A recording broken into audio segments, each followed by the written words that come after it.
আপনি কি জানেন পুলসিরাত সর্বপ্রথম কে পার হবে?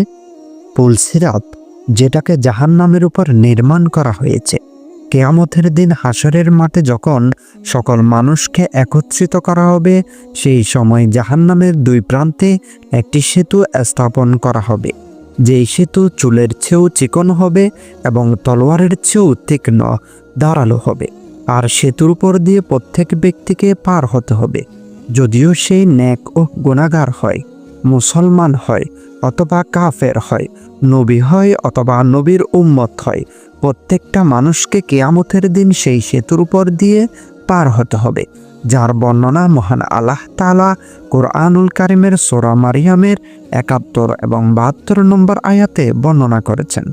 এবং এই ফুলসিরাত সর্বপ্রথম আমাদের প্রিয় নবী সাল্লাল্লাহু আলাইহি ওয়াসাল্লাম পার হওয়ার সৌভাগ্য লাভ করবেন। এরপর আমাদের